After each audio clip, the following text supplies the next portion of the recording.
வணக்கம். ரேடியோ மன்னார் செய்திகள்.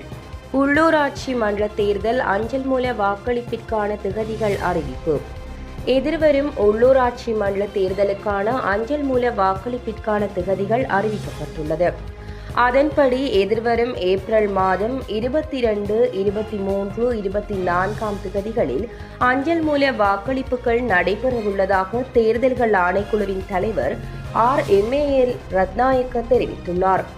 கொழும்பில் நேற்றைய தினம் இடம்பெற்ற செய்தியாளர் சந்திப்பிலேயே அவர் இதனை குறிப்பிட்டுள்ளார். அத்தோடு குறித்த திகதிகளில் வாக்களிக்க முடியாதவர்கள் ஏப்ரல் மாதம் 28 மற்றும் 29 திகதிகளில் வாக்களிக்க முடியும் எனவும் அவர் கூறியுள்ளார். இதேவேளை உள்ளூராட்சி மன்ற தேர்தல்கள் தொடர்பில் பூநகரி, மன்னார் மற்றும் தெஹியத கண்டிய பிரதேச சபைகளுக்கான வேட்புமனுக்களை ஏற்றுக்கொள்ளும் நடவடிக்கைகள் நேற்று மதியம் 12 மணியுடன் நிறைவடைந்துள்ளன. இதனை அடுத்து குறித்த பிரதேச சபைகளுக்கான தேர்தல் மே மாதம் 6 திகதி நடத்தப்படவுள்ளதாக தேர்தல்கள் ஆணைக்குழு தெரிவித்துள்ளது.